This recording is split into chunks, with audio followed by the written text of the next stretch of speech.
Hello everybody and welcome back to the Bootcast by Irish Bootstrapper. I'm your host Eugene Devereaux and this is a very special episode indeed for us for the podcast as we mark it with the milestone being number 50. So this is episode 50 today.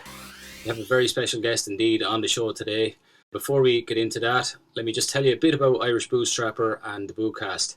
So Irish Bootstrapper is a new lifestyle brand here in Ireland. We're built on the three pillars, the three themes, the three foundations of adventure, purpose, and mental health.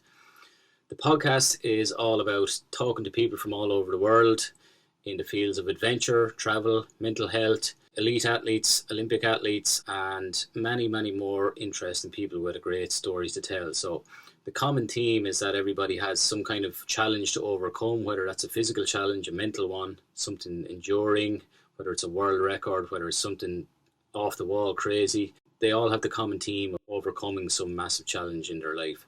So absolutely delighted to have gotten this far with the podcast. The podcast will always be free. It has been, and I intend it to always be free. It is a spin-off from our brand Irish Bootstrapper. So in order to keep it free, you can support us by going to irishbootstrapper.com and buying some of our range of high quality clothing and accessories for the active adventure. So we have anything from beanies, jackets like this behind me, the t-shirts, baseball caps, bags, and other accessories for the active adventure, outdoors, travel, the adventurous lifestyle. So we'd really appreciate any support you can give us, folks. We launched the store, the clothing range and accessories back in May. So we've been doing well, been slowly but surely building it since then, and we'd love to see more people jump aboard and support us in any way that you can. So without further ado, let's move into today's episode, folks, as we mark it with number 50. Today is a special guest from Carlow, local man, local hero, local legend, Mr. Marcus Lawler.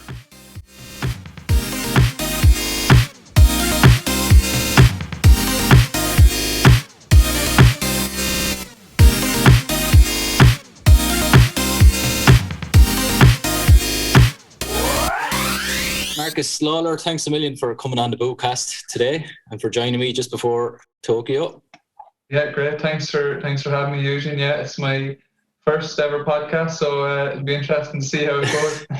Brilliant. Delighted to have you on. Yeah, geez, Marcus. So I suppose just kicking it off for anybody who's listening or watching the podcast, you got some good recent news, massive achievement and massive undertaking for anybody to get that news that you got. So do you want to tell us a bit about your... Yeah, well, I suppose I've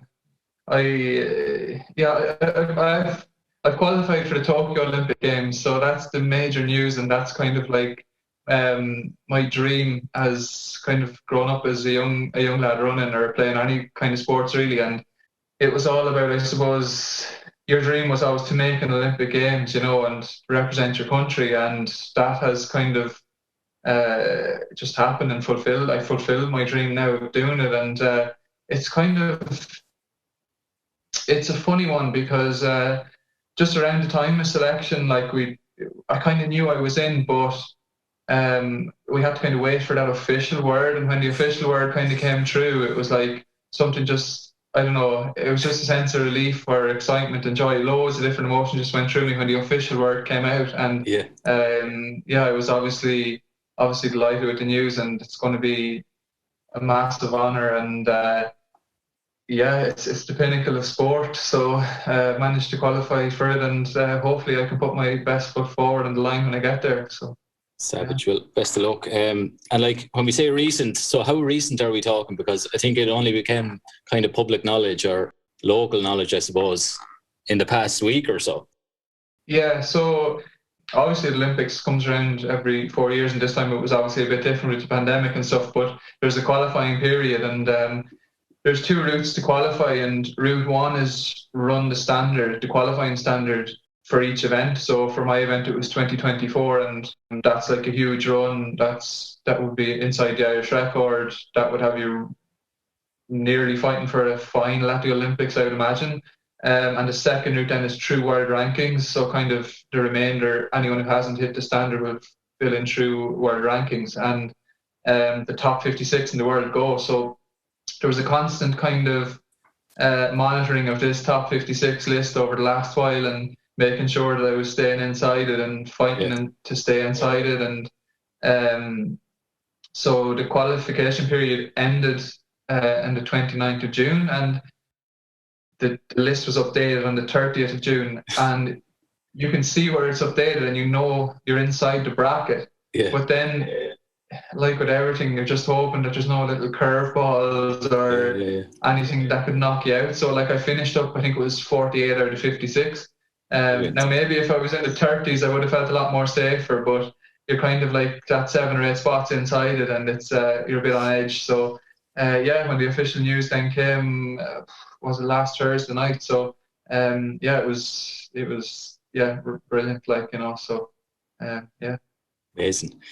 Have you been working lately, or what's your profession as an athlete? Yeah, look, for me, the goal is to qualify for an Olympic Games, and that means top 56 in the world, and that means seriously elite and cutthroat. And for me, it was all about being a full-time athlete as best as possible, and to give myself every chance. So that's kind of what I done, and it was to try be as flexible as possible, to be kind of master of my own ship type thing. And I kind of put all my eggs into one basket to try and qualify for the Olympics, and that was my reward. So I'm an athlete. Amazing. Answering your question, yeah. So Class. That's brilliant. So, tracking back, I suppose, to like how young were you when you got into Olympic athletics? Yeah, so like I suppose the gateway into the sport for me is where we were kind of living was community games. Like I suppose like everyone, well, not everyone, because it's sometimes when you go outside of the county and you ask about community games, some people don't know about it, which I was surprised with. But obviously here in Carlow and stuff, like it's done very well. And around my time when I was growing up, under 8s and stuff, 10s, 12s, 14s, all the way up. It was always very good, and like you would have played all the various different sports as well. So like we would have done, like, within community games, then you have your football or tag rugby or soccer, whatever it was, athletics. So that was kind of the gateway for me, I would say. And then in 2013, I sort of had to make a decision kind of about my sports, because I was playing football for Tinryland, and I was running at a reasonably high level as a junior, and I kind of just had to make that decision, like, you know, to fully focus on athletics in around 2013. Sorry, the winter of 2013. So probably the summer of 2014 was probably my first time really putting all my eggs into one basket and going for. So how old are you now then? I'm 26 now. So 2014, 7 years ago. So you would have been about 18, 19?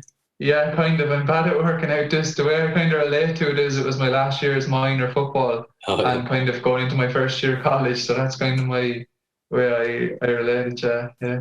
Class. What would be, say, your biggest, or say your number one story to tell now before reaching Tokyo?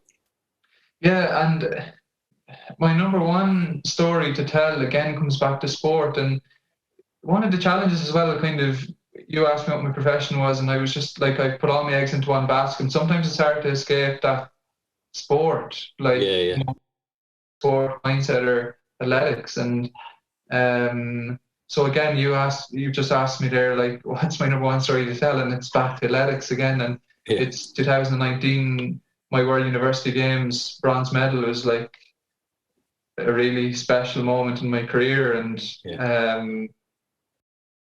I suppose there was a lot of kind of things around that. Kind of previously in 2018, there was a couple of challenges, and then I had to kind of head into 2019, and I was just, that was like the big target, World University Games, and I managed to come out with a bronze medal, and it was like I won the thing, because medals are so few and far between, and they're so rare. So I was absolutely like thrilled to win a medal, you know, and it felt like I almost won, even though it was a bronze. On the world stage in Italy. So So you mentioned there, like, being a full-time athlete as your profession, that's kind of it's a big undertaking, and like you brought that story back into sports again. So like, do you have any kind of an outlet where if you do need a break, or you need kind of just mental space away from the track, what do you do for that? Like, look, I suppose getting away from the track, obviously I'm outside of college now, but like a couple of years ago I would have been in college and you would have had your studies and stuff as well. But the Olympics is such a high level that you kind of need to be all in almost. But yeah, look, I'm very lucky. I live out here in the countryside, and there's lots of things to do around my home area. And to be honest, training takes up so much time as well that there's so little time. But it is important to switch off. And like, look, I like meeting a few of my mates for a coffee and stuff like that. And my girlfriend Warren as well. So we try to spend as much time together as possible too. And that's kind of like, I like that kind of social outlet as well. But yeah, it definitely does consume a lot of your life for sure. And then I suppose, again, linked to sport, like I'm doing a bit of coaching too. And I like kind of seeing sort of results and that are trying to get the best out of people, or trying to help people fulfill their kind of goals and ambitions too. Yeah. And then just recently, I signed up as a Dare to Believe ambassador for the Olympic Federation of Ireland. So that requires kind of going around to schools around the country and trying to inspire young kids and tell them my story and kind of help them along too as well, and give them someone to look to. So that was sort of a nice little. Now that came at a bad time as well with COVID, like everything. Yeah. There was a couple of things set up and it had to be cancelled, but I hope I can get a few visits in. That's brilliant. Getting the bronze at the World University Games, like, what did that teach you about yourself? Because you rated it so highly, and you felt ecstatic almost that you won. Yeah, I think the sport is so tough, and that medals are so few and far between. There's so many disappointments in the game that when that happened, it was almost like it made you realize that like it can be done, and to trust.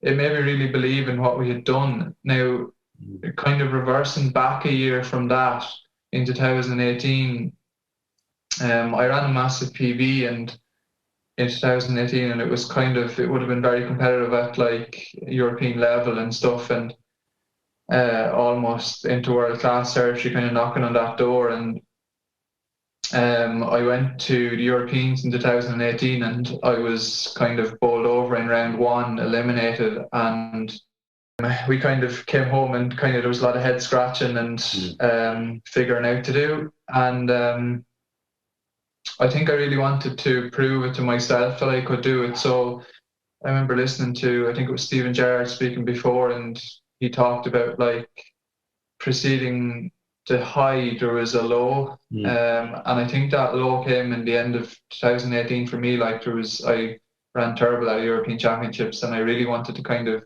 pick myself up, do the right things, focus on what needs to be done, set myself a goal. And I suppose going and winning that medal, it kind of made me realize that it can be done, and trust in the program that I'm doing. So, so just for anybody actually who's listening, so what distance are you running?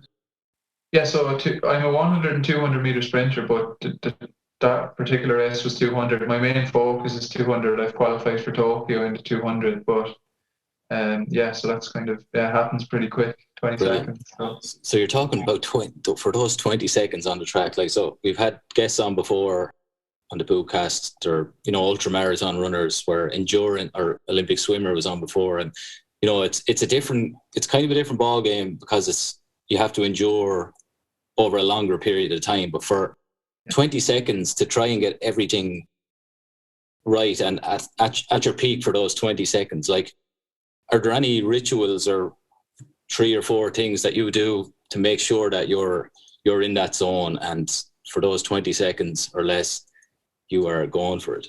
Yeah. Like, I have my routine and my warm-up routine, and I have it timed to a T to write up prior to the call room. And then in terms of my mental approach, I kind of, because it happened so quick, I pick my 3 things in my race to focus on. And so 200 meters is a half lap of the track. And for me, it's the start. So I pick one cue in my head that I'm focusing on for the start.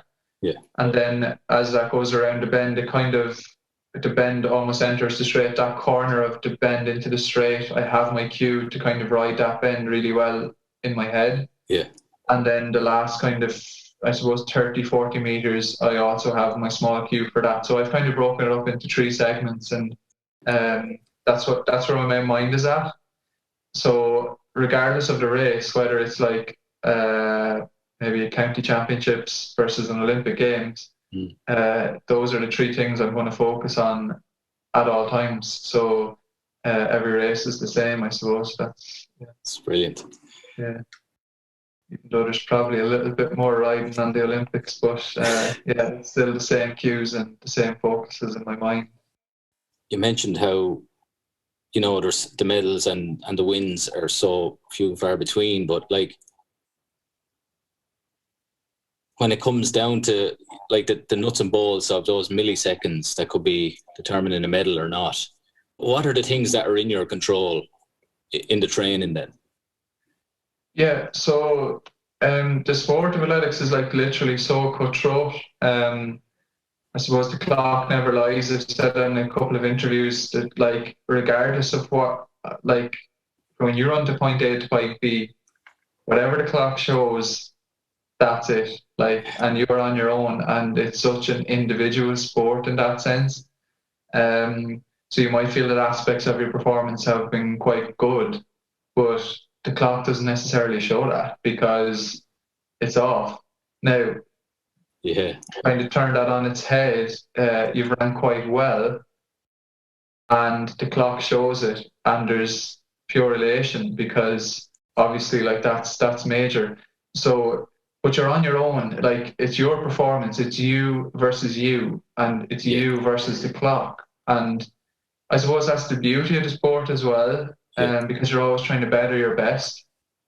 But whilst I speak about you versus you and you versus the clock, and as an individual, there is that team around me too. So, like, I do have a team of coaches, and like, I have my sports psychologist, my nutritionist, my S&C coach, my mom is actually my coach, and then my technical coach.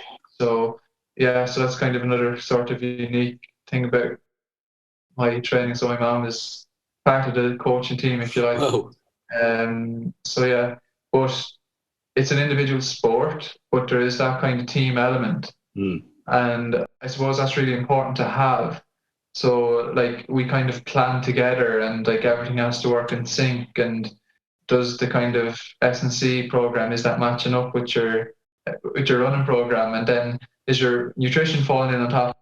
There's a lot of things to think of, and there's a lot of kind of things going at once, and you're just making sure that everything is in a line. But it's important to have that team around me, and important to have that team kind of guiding and directing me and helping me along to achieve. When I stand on the line on my own, okay, fair enough, it's an individual performance, but there's so much going behind the scenes with the team around me and stuff. So, and then you have, not to mention, a few mentors as well that you just maybe talk to and learn from as well. So Brilliant. And just bringing it back to Tokyo then, so before we kind of wrap it up, you're heading off on Friday. What's the agenda look like, or the itinerary? Yeah, so it's pretty serious. Like, we fly Friday at 3 p.m. and it's a massive, like, really long flights and stuff. So we're actually flying business class, which is great. So the feet will be up, the head will be back. So it's a long flight. It's 7 hours to Doha, and then we have a layover in Doha, and then it's 10 hours to Tokyo. Jeez. But we're not actually based in Tokyo until closer to my race. So we're going down to Fukuroi, which is about 2.5 hours south of Tokyo, for a training camp. So that's where, like, my last little bit of prep work will be done. And then 3 days or 4 days before my race, we head up to the Olympic Village in Tokyo. So that's how it's looking at the minute. So there'll be, it's going to be a long day of traveling Friday. I think, we leave Friday and we won't arrive until late Saturday. So, and then it's just a case of kind of tidying things up in that 2 weeks.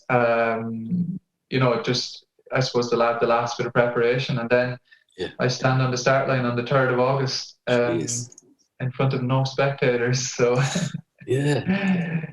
me versus 7 other lads. So, it's you versus the clock and you versus yourself. Yeah, that's exactly it. And it's just about putting in, I think one of the big things, Eugene, is, it was said a couple of times, it's been stressful and anxious sort of watching the world rankings over the last while and like constantly thinking and constantly watching and looking. But now I'm there and that anxiousness and stressfulness is gone and I'm going to go out and enjoy it, run kind of as free and as best as I can do and try not to tense up. And I think that'll be the key thing that will help me to perform at my best out there. So I race on the 3rd of August and I have to set myself a goal, and I'd love to, if I can run close to my PB in round 1, that will have me very competitive in terms of making a semi-final. It's going to be hard to make a final with those Americans and Jamaicans, but the Irishman will be right in the mix with the other top 56. So, well, the very best of luck, Marcus. From everyone here in Ireland, from myself personally, and we've no doubt that you'll do us proud and yourself proud as well. So, just before we go then, how can people reach out to you or show support or get in touch? Social media handles or anything? It's actually interesting you mentioned that, Eugene, already, just about support and get in touch. People have been really, really good since the news broke. Like, there has been so much support in many different ways. Like, my road out here, there's just flags lined up on the road, Irish flags, and good luck banners and stuff. And like, people are amazing, really. Like, when to see the support of that, and then to see the support that came through on social media and stuff, and it was unbelievable. Like, and when you really think about that and what it kind of brings to the people, and like, people are so good, like, and I'm very grateful to receive all that support. But like, look, I'm on Twitter and Instagram.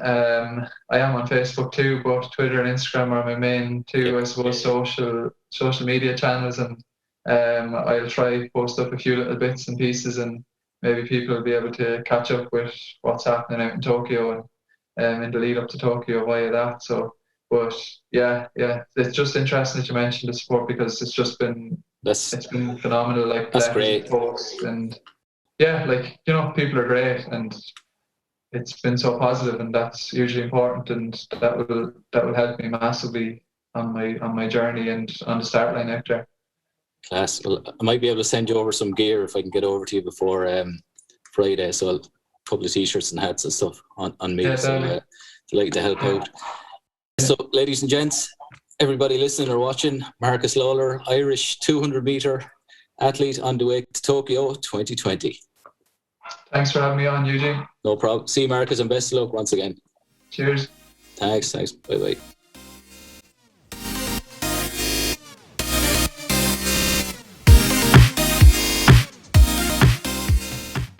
There you have it, folks. I hope you enjoyed that episode of the Bootcast as we celebrate the Big 50 milestone of the podcast. Thank you to Marcus Lawler for coming on the show just before he jets off to Tokyo to compete in the Olympic Games representing Ireland in the 200 metre sprint. So best of luck to Marcus, bring home the gold. Thanks to all you guys who've supported and listened or watched the podcast over the past 4 series. We appreciate all of your likes, comments, shares and ratings that you can give us, whether it's on Spotify, on Apple Podcasts, or on YouTube, or on irishbootstrapper.com.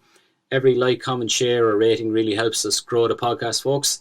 The podcast has been free, and we intend it to always be free as well. So the only way to support us is to go to irishbootstrapper.com and buy something from our store. We launched a great range of high-quality clothing and accessories back in May 2021. So we have jackets, hats, beanies, t-shirts, snoods, backpacks and other accessories for the active adventurer lifestyle. So we'd really appreciate if you guys could pick up something from the store on irishbootstrapper.com. So we're looking forward to bringing you Series 5 of the Bootcast in the next couple of weeks, folks. And you know the tagline by now. So until then, become the journey.